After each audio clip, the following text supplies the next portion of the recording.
The following may contain language that is not suitable for all audiences.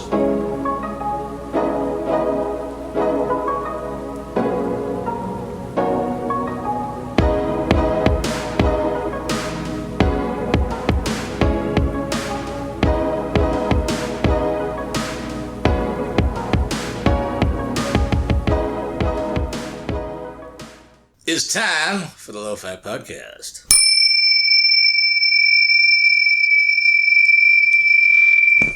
Oh, I really love being in the midst of holiday season because we have much tastier snacks and adult beverage.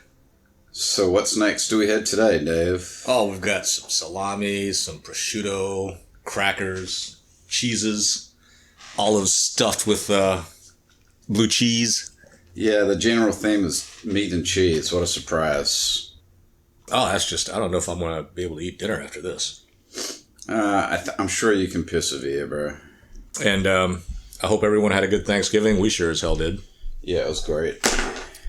So, so before we get started on talking about anything new, I remember you were kind of indignant about me saying that people have given up certain freedoms and they're gone. And you were like, what do you mean they're gone? They can't, what do you mean? We can bring them back? I'm like, no, I don't think we can. I think this generation has pretty much shot ourselves in the ass. You mean, are you talking about the last year and a half? Or are you talking about just in general? You're talking about the coronavirus stuff, Well, no, right? no. Well, first of all, freedom of speech, there's no such thing. Let's just get that out. You mean it's been given away, or what do you mean? I think there was never such thing as freedom of speech. Well, in America, supposedly in America, you're supposed to have freedom of speech. You are, and the government can't impose any kind of laws against it. right? But yeah, they kind of do. They might call it something like insurrection, national security. Oh. Patriot Act's all about that, right? Alien and Sedition Act, that was 1800. Or was it 1799? So you're saying that the government can circumscribe some of these constitutional protections we have in the guise of other shit? Well, sure, they always kind of throw that in. So if you want to talk about coronavirus stuff, Yeah. the shutting down of economies and the free exercise of movement, which is basically a fundamental right. That's the whole purpose of this country. And now they're talking about... Right, are there travel restrictions already? Do you have to show a card to get on a plane? I don't know, but you have to wear a mask. It may or may not be. So you have to wear a mask on a plane, but you can get together in a stadium with 100,000 people. Because it's what? Because it's open air? I don't know why you're looking for consistency. Because I would like to think that the some of it makes sense. It makes sense to you. It makes sense if it makes sense to you at the time. Well, that's just fucked up. No one said that it wasn't. And again, right? There's a new variant that everyone's given all kinds of attention to. The Omicron in Africa, right? The Omicron variant. Omicron? Yeah. That sounds made up. Well, no, that's how they name them. But nobody knows. Nobody knows how the new ones, the regular stuff is. But they do know that the shots don't work for very long, if they ever did. So that'll be the next thing. You have to have a booster shot. Are you supposed to have a booster shot every 6 months? Because you remember they said, boosters are only going to be for the at-risk people, or the people that got the shot less, more than, 8 months ago or 10 months ago. So now that's changing. But again, I don't want to go into the weeds on this because that's kind of what people want. They want us to go into the weeds. Sure. If you want to look at the right-wingosphere, the minority viewosphere, the fringosphere, or the thing that I like to call it, the conspirasphere. Mm-hmm. I remember we were first introduced to controlled opposition a couple of years ago. That term, controlled opposition. Right. And as I looked to all the stuff, everything that's on TV, or whatever media you want to go into, I agree. No, controlled opposition is a... What's the famous book? I don't think it's... That commie guy. I don't think it's a Saul Alinsky thing. It's not? Are you sure about that? No, because I read it and I read it very quickly and I really don't care about it. Okay. But it makes sense. And, you know, I was operating under the idea if a group had control of everything, they would have total control. But again, I'm operating on a fallacy because we like to think that we are accomplished and that we can do things. Mm-hmm. And so I'm sitting there thinking, well, if someone could take over, they'd take over completely. And a friend of mine was like, well, haven't they? And I sit there and thought about it. I was like, okay, they may have, but it's not that complete. It's not that deep. It's not even that wide. And I thought about it some more. I'm like, wait a second. We're all just people. We're all just, language alert, grabastic pieces of amphibian shit. One of my favorite terms. I remember I heard it once watching Full Metal Jacket. Dude, I think I used that term as one of our podcasts and it didn't get that much heat. And I heard it again when I went to a preparatory course in South Carolina. Really? Yeah. And like amphibious shit. Amphibian. Grabastic pieces of amphibian shit. I mean, that's like the lowest of the low, right? Amphibian shit. And so, as I look the way things are, even the people that because I kind of consider myself a bit of a populist. Mm-hmm. Which is kind of funny because before the populist was code for commie, way back in the day. Oh, was it? In the old days. And well, that term's changed then. And now the commies have taken over. And the populists don't like it. So it's really kind of funny. And the commies and the populists hate each other. Well, because the man is now the commie. Right. And the populists don't want to be under the boot of the man. And now the counter-revolutionary is what? The conservative? Well, maybe, but even then. So I need to organize my thoughts here. Okay. So this whole the idea of the controlled opposition is really to keep people quiet, thinking someone's going to do something for us, right? There's somebody fighting these guys? Yeah. We've got a voice. So I don't need to worry. Potentially. That might be the whole thing. Just keep people quiet. And that got me to thinking about, you know, the idea of don't nominate someone else to do something that you should do. Don't nominate someone else to do your job. And but what if you don't know what your job is? Everybody knows what their job is. Yeah, but like, it's all very well to say that, Dave. It's all very well to say people know, right? But like, sitting there and figuring out how to fight something that's like unseen or is like massive or some vast thing that's like pushing against you, like where do you even begin? Okay, let's start with taking care of your own kids for one thing. Okay. Don't nominate someone to do your job. I was thinking about all the foods that I love, right? Uh-huh. And growing up in the South, the foods that I love is soul food. Fried chicken, black-eyed peas, turnip greens, chicken wings, mac and cheese, ham hocks, barbecue, cornbread, yum, oxtail soup, both Korean and non-Korean. That sounds good. Now, that got me to thinking about the Civil War, and I think that slavery was probably well on its way out because of Southern food. What? That Southern food was the food that the slaves ate. They got the worst part of everything, and they had to make it taste good. And let me tell you, I like catfish. The Africans from way back from Africa, know how to cook. Yeah. Okra, fried okra, one of my favorite foods, right? Okra is one of my favorite foods. It's an African food. I didn't know that. So are peanuts, oddly enough. But and when I thought about that, like that food crept into the Southern culture because the rich planters had black women taking care of their kids. Okay.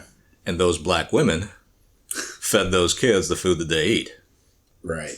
You know, buttermilk biscuits, cornbread, black-eyed peas. I don't know why I keep on going off on black-eyed peas. What is a black-eyed pea? It's well... Is it a pea with a little black eye? It doesn't look like a pea. It's a little bean that looks like a really small kidney bean. And does it have a black spot? Yeah, it's gray-ish. And how do they cook it? I just had it boiled with like a piece of ham in it. Oh, yeah. So is it like mushy after you've boiled it? It's not that mushy. But it tastes like peas. No, it doesn't taste like peas at all. That's confusing. Anyway, sorry. But those kids, rich planter kids, grew up eating that food. Mm-hmm. When they became adults, they wanted to keep on eating that food, so it permeated throughout the whole culture. Right. And when those kids became the elite of Southern society, I'm pretty sure they were sitting there thinking, I don't think it's necessarily a good thing to be enslaving these people. Right. This is my supposition. I think it's probably true, although there's plenty of activists that would say, no, man, that's not what they were thinking at all. I'm like, how the fuck do you know? They're just as entitled to their opinion as I am mine. And I think about things today. All the people, all the very rich people who have Hispanic nannies for their kids. Mm-hmm. All these, I've heard untold stories of little kids that could speak perfect Spanish up until they went to school. And I'm sitting there going, why did these kids know perfect Spanish? Like, well, because the person taking care of them was Mexican or whatever. And that's what they spoke to. And mom and dad had to quote unquote work. Basically, it was mom and dad had to live the life of an English lord. Yeah. In this day and age, like the whole 2-person income, I think that's fallacious too. This whole idea that you need 2 people working to support a family. I know millionaires that can get by on $3,000 a month. Yeah. So it's made up. I think that part's made up. Although I do think things are way more expensive than they should be. Well, they are. Need to be. They are, but but maybe that's part of the plan. There's a whole, again, we're getting sidetracked, right? I'm getting sidetracked. And that's easy to do. But the whole thing about the controlled opposition, I mean, even Tucker Carlson, who says day in, day it out, how the best people in America are my people. Right. And it's kind of weird to say my people because my mom and dad were not like day laborers or anything, or the hardworking blue collar folks. Mm-hmm. Your dad works as a blue collar guy though. When he first came here, when he first immigrated, yeah. Well, would you call running a store after that? Would you call running a business blue collar or not? No, because at that point now you're like getting way more. You're getting. But he was doing blue collar shit when he came out here. That's kind of what he was sponsored to do. Right. But again, I consider myself a blue collar guy, but that's probably just because I'm an American. Americans all believe that they're blue collar. I remember in college I would joke around with some guys and tell them that they were like rich and wealthy, and they were doing pretty well. But in America, to say that you're rich is kind of like a negative statement. That's like saying you're a pedophile almost, because we want to embrace this whole idea that we're all these hardworking blue collar folks. And let me tell you, there's plenty of them out there. But that don't make you that's not the end all be all. Mike Milley is an Army officer. Who the fuck's Mike Milley? He's the guy that's the chairman of Joint Chiefs. Okay. Hell, Robert E. Lee was an Army officer. John McCain was a Navy officer. But when those guys get into their positions, and they're probably making shit tons of money. Well, they're doing that kind of work to get onto their position of power or whatever. And again, we're kind of getting off point. And well, let's get back on point. Well, the point is that in this day and age, you can't, or ever, but more so in this day and age, you can't nominate someone else to do your job. Raising your kids is the example that I will use. Let's say I don't have kids, though, right? Okay. My situation, right? Renting, don't really have much family around, watching kind of what's going on as my fucking city goes to pot. What am I supposed to do? What do you want to do? I want my city to be fucking cleaned up. I don't want junkies on my doorstep. I don't want people like breaking into my fucking building compound or my apartment and stealing shit from me. Well, you have to find some like-minded folks to agree with you and then put pressure on bureaucrats and elected officials. Mm-hmm. But what I was going to go back at, even all the people that lift up, talk about how great the salt of the earth people are, right? Mm-hmm. They don't like populists either.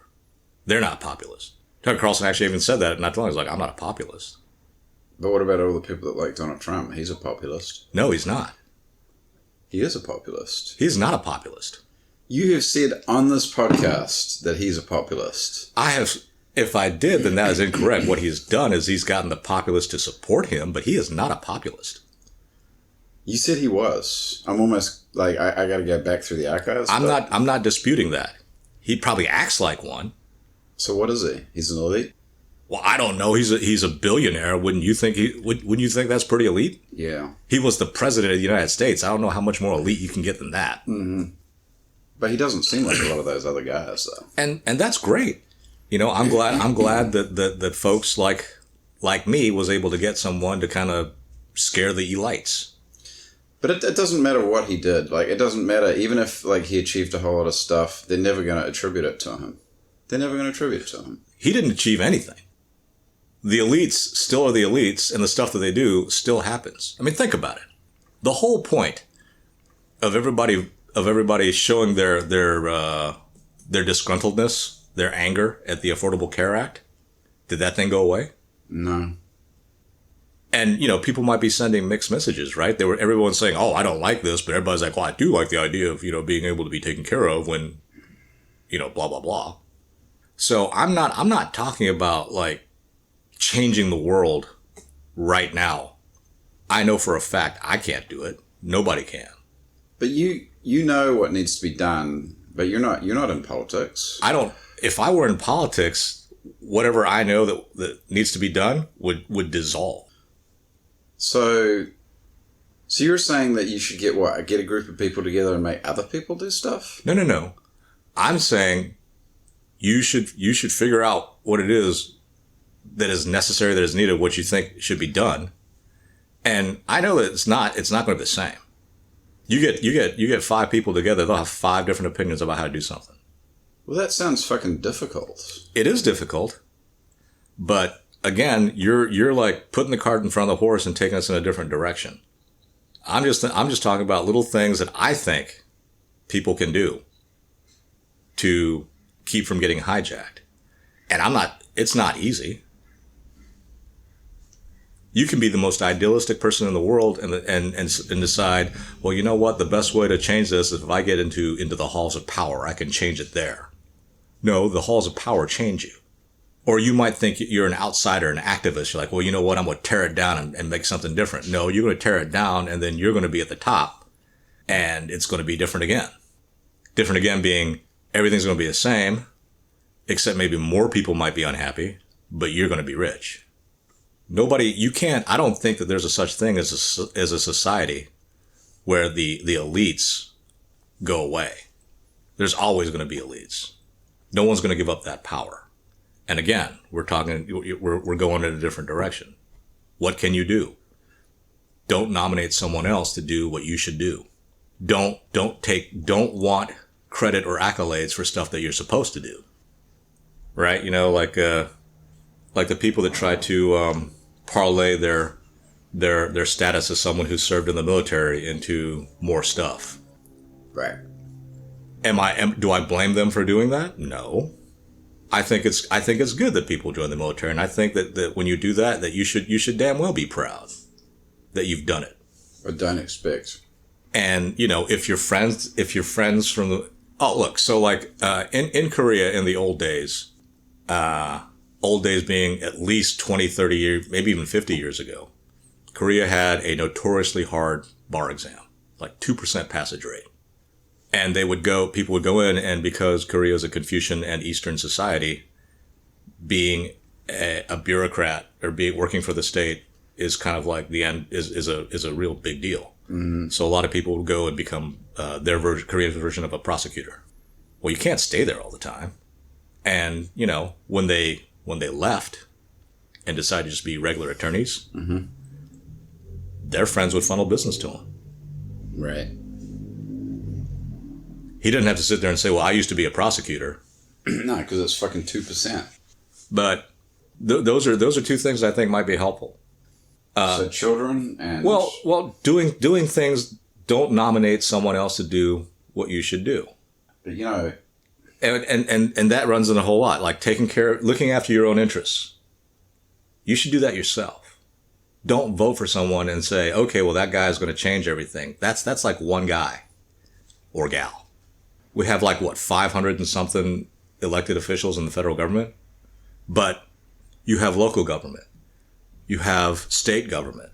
If you want to go the government route, even with what's going on with a lot of the parent revolt, quote unquote revolts against the teaching system. You just kind of look. I understand, life gets in the way, but if you have a kid, your only job is to try and make that kid into a contributing member of society, an upstanding citizen. That doesn't happen if you kind of sit there and think, oh, well, the school board is going to take care of things, the government's going to do everything, or, somebody else is going to do stuff. There's a lot of buck passing going on. Well, that I agree with.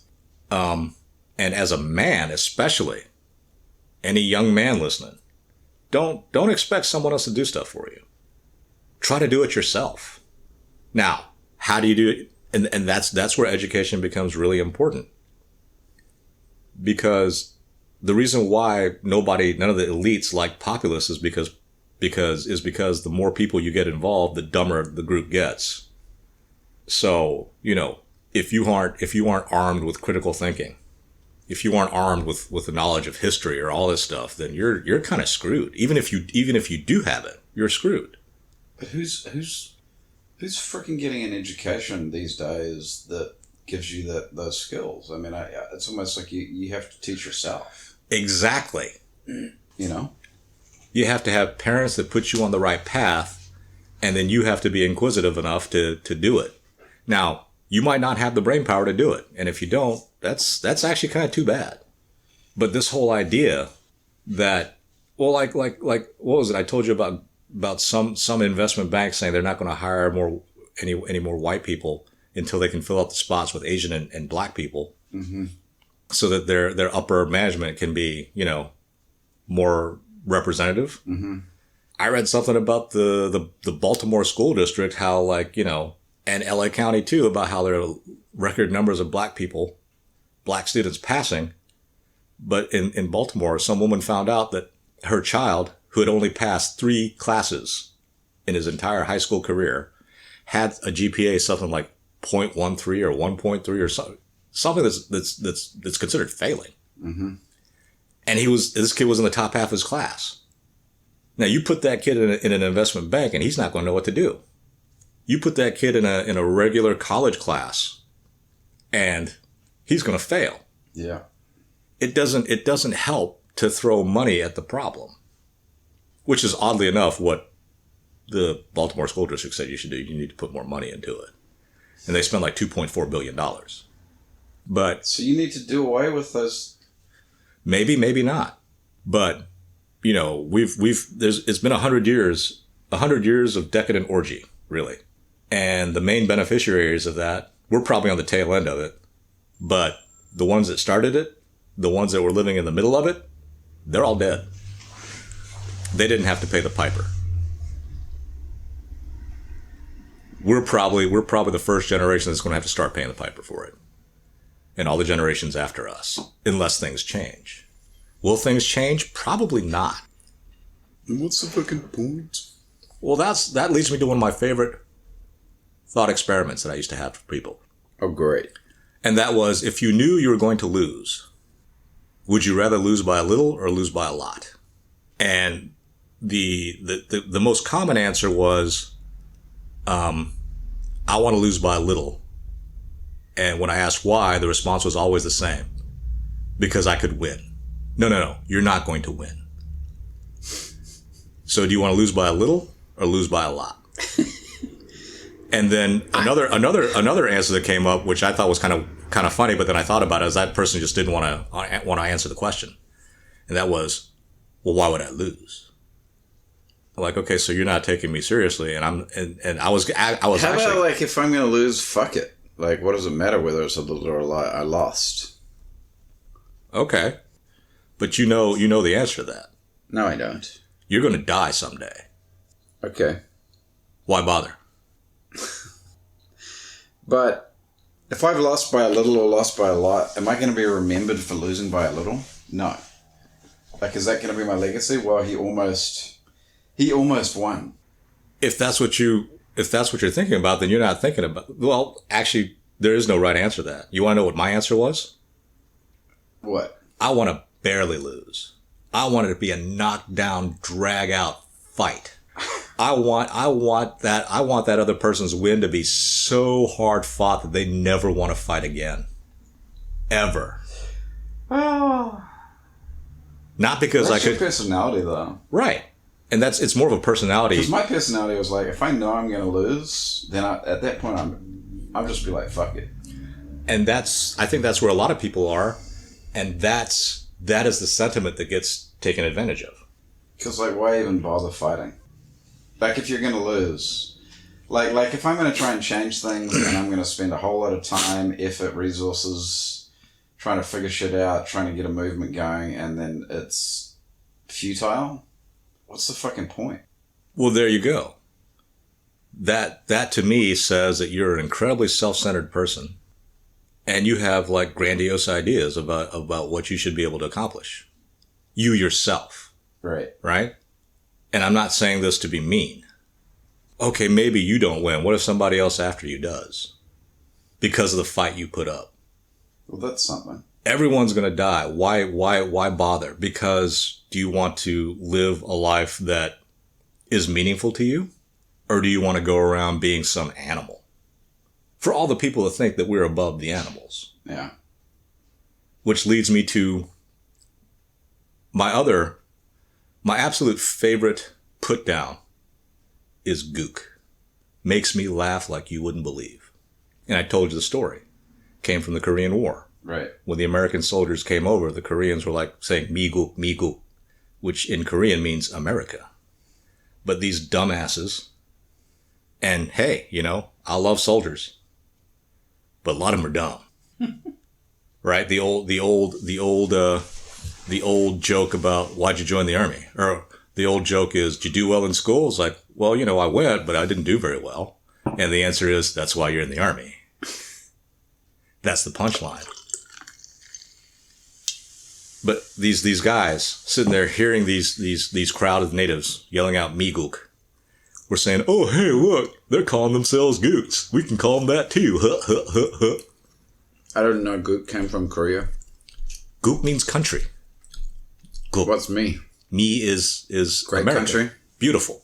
In Beautiful country. In Chinese characters, "Miguk," Mei Guo, means beautiful country. Wow. That's some dumbass shit. So whenever I'm hit with a put down like that, I've never actually been called one. You've been called other things, though. Yeah. But, I'm just like, whatever. That don't piss me off. I mean, I get pissed off a lot, don't get me wrong. But stuff like that just makes me laugh. And if I were a black man, I would go nuts over the stereotype of black guys having huge penises. Why? That's a put down. Back in the old days, slavery days, back in the days when black people were considered subhuman, and trying to scare like, oh, they just want to have sex with all your women because they got these huge cocks. So they got tiny brains and big dicks. All you want to do is go around having sex with stuff. That's pretty fucked up. And this whole idea of like grabbing on, like owning whatever to take control of it and make it yours. Like, the gay folks have faggot. Yeah. Black people call each other nigger all the time as a term of endearment. Mm-hmm. And they're saying, well, they've taken control over that word. And it doesn't hurt as much. And my response to that is, well, maybe, but how about that word not being meaningful? Again, this is just my opinion.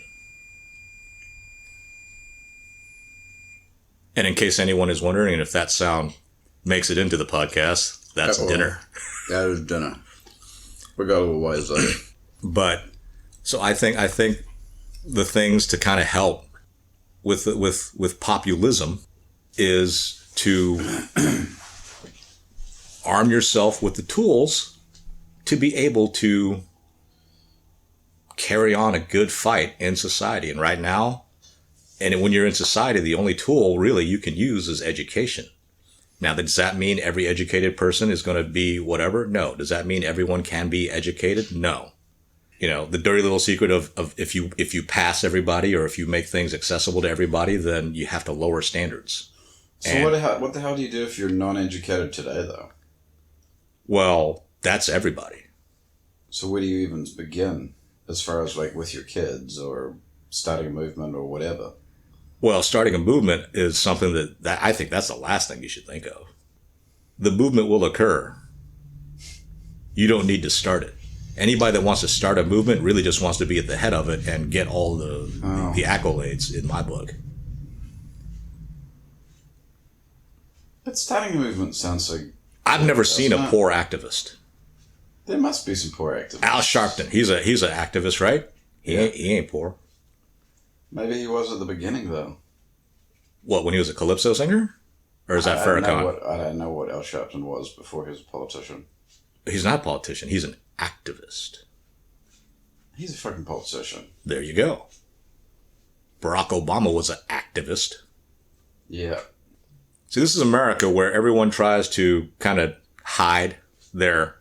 Well, in any society, you really have to hide your naked ambition. Mm-hmm. But in America, you have to seem like a blue-collar, salt-of-the-earth type of person. Yep. Well, what's so good about being a blue-collar, salt-of-the-earth person? It's not being poor. It's not being led. It's being the type of person that doesn't nominate someone else to do what they're supposed to do. Yeah. Because they can't. No one else is going to do their stuff for them. Right. You know, way back when, out on the prairie and the farm, you can't go, oh, my plow broke. You can't go to the plow store and have somebody fix it. You got to do it yourself. Yeah. And, you know, as much as I hate technology and the internet and all that stuff, YouTube has, you know, there's a whole lot of stuff that I learned how to do around the house and with my car just from watching YouTube videos. I was just thinking of that song, There's a Hole in My Bucket, Dear Liza. What does she tell him to do? She tells him to fix it. So we probably spent way too much time on that, and we'll keep coming back as we always do. But you also had some things that you really like to talk about. Well, it's really just to do with what our this is something that's always been a question in my life, right? It's like, and I don't. It's like a searching, I guess. It's like always. The question in my mind is always like, what is my purpose, and am I living my purpose? And I always feel like I'm, I always feel like I'm coming up short. I always am like, is this what it's supposed to be, right? And I just don't know. I'm not quite sure where you find your purpose, right? Like, or how you even know if you're living your purpose, right? Because I feel dissatisfied, like, a lot of the time, right? Well, that's the whole point of that question, isn't it? I think when someone asks, what is my purpose? Really what you're saying, you're not really asking, what you're saying is, I don't like what I'm doing right now. Yeah, but like if I have this attitude, like, what is it, like, does it even matter? Like if whatever I was doing, would I be asking the damn question, you know? Or is there something out there that if I was doing it, all of a sudden I would be like very satisfied?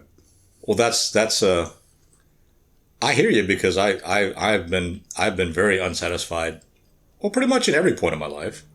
Because I'm like, is that why I'm sitting here feeling angry? Because I'm just dissatisfied with my life? I don't know.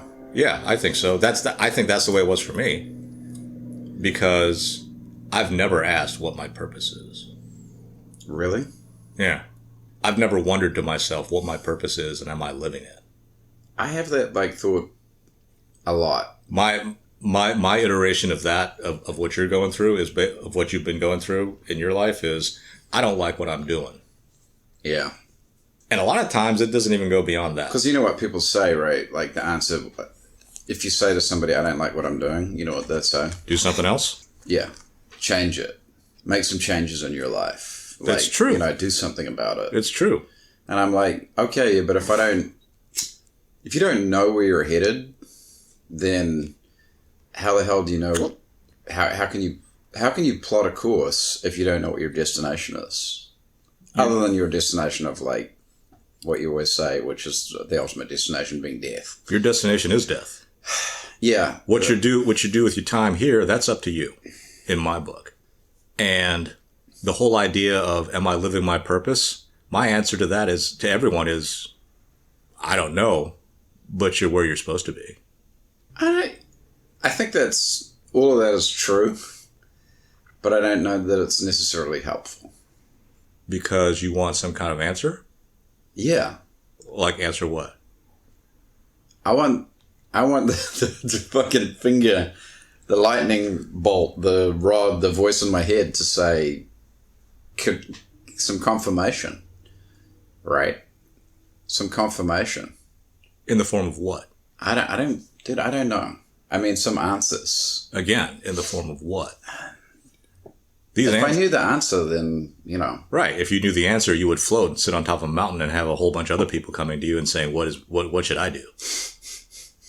Unfortunately, the answer is almost as individual. I think there are things that people can all do to help them get to that answer. And that works within the framework of the society that we live in.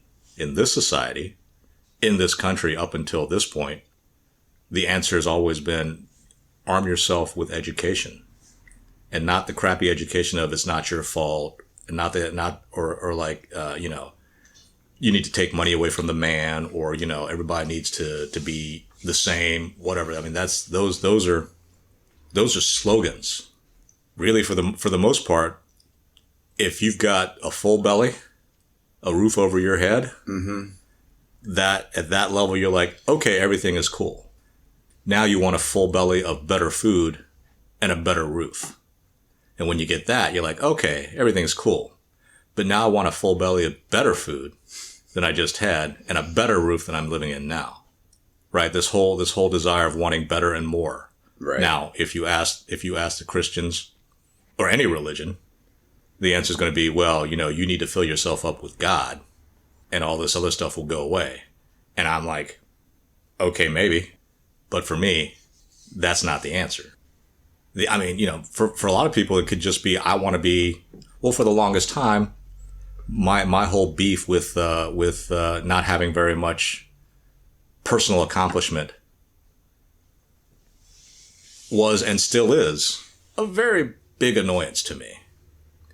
And when I thought about what that annoyance was, why it is, the answer that I came up with is because I don't want everyone else to think I'm a lackluster schmuck. Yeah. So that's really about pride, I guess. I think a lot of my question is about pride. Because I think if I felt like I was doing better than, I don't know, this idea in my head of how I need to be doing, I think if I was doing really, really well, I don't know if I would be asking the question, sitting there saying, oh, what's my purpose, right? No, you'd be talking about how great you are because you're doing really, really well. Yeah. So. And this whole idea of accomplishment is another fallacy that we've kind of fed ourselves in the richest country in the world. You know, and we think about all these people who are quote unquote great, accomplished a lot. And when I sit there and think about it, I'm like, well, they didn't accomplish anything. Like if you think about Michael Jordan, incredible basketball player. Mm-hmm. You know, is probably a legit billionaire in his own right. If not, he has hundreds of millions of dollars. Yeah. Living a great life, or what we would think is living a great life, right? Yeah. A lot of that is an accident. All of that is an accident. You know how I know? No. What if Michael Jordan were born 200 years before he was born? He certainly wouldn't be any of those things. In America, Yeah. 200 years before he was born, he would have been a slave. Right. Bill Gates, any of us, anybody right now with any of the billionaires, right? Mm-hmm. Born 200 years before they were born. Yeah. They would have been the village idiot. All these people that can code, Well, if there were no computers, then basically you've got this mind that can do this one thing that is of no relevance whatsoever to life. But maybe they would have found some different skills, Dave. Yeah, they might have been a shitty farmer. How do you know a tech guy couldn't be a good farmer? Come on. Maybe they'll come up with some technology. Okay, so... Some farming technology. Right, Elon Musk's supposed to be super tech guy? Yeah. Did he write code? I know he was involved in... I know he was involved in... He was an engineer, wasn't he? I know he was involved in PayPal. Yeah, I don't know what. But I don't know what he did. I don't either. But let's say Elon Musk was born. He's what, South African? Yes. Let's say he was born in South Africa 200 years ago. Uh-huh. He would have been praying to God that some Zulu didn't come gut him. I don't know if there's Zulus in South Africa, but okay. Yeah. Yeah, I can see that. Everything that we call accomplishment is an accident. Well, I think there's a lot of people that might not very like that statement very much. And then they can take it and wipe their butt with it, throw it away, sit there and say that guy's an idiot, whatever they want to say. Or just use this podcast to fall asleep to. I'm fine with that too. But, thinking that you have any control, this is where my whole belief in fate and destiny comes into play. Yeah. It's an either or type of thing. You either believe it or you don't. If you don't, great. If you do, great. Whatever. But from from the examples that I have seen in history and in my personal life, you kind of are where you are. Now, if Michael Jordan were born 200 years ago, he might have been the first slave to, I don't know, make it to Canada and start a sports empire, something. Yeah, that was his fate. His fate was to be Michael Jordan. Mm-hmm. And if he were born before, maybe that would change things. I don't know. Maybe in a former life he was a slave and didn't do too well. I don't know. My thoughts are unraveling right as I speak, which happens with a lot of things that I say. Probably the Prosecco. But beyond all that, there are things that you can control and things that you can't. The things that you can control are, don't want credit or praise for stuff you're supposed to do. You graduated from high school. Okay, fine. In this day and age, everybody does. Hell, in this day and age, everybody goes to college. Standards have been lowered. Oh, okay, maybe I have no great personal accomplishments in my life. Maybe I suck. And I went through the highest level of education you can have in this country. But because everybody gets pushed along, even in my suckiness, I got through there. And life is just telling me, you suck, dude. That's why you can't do anything. Or that's why you're not where you think you should be. Yeah, see, I'm never going to have that thought that I suck. Okay, fine. It's not my place to sit there and tell you that you do. Only person I can tell that it's like the same with the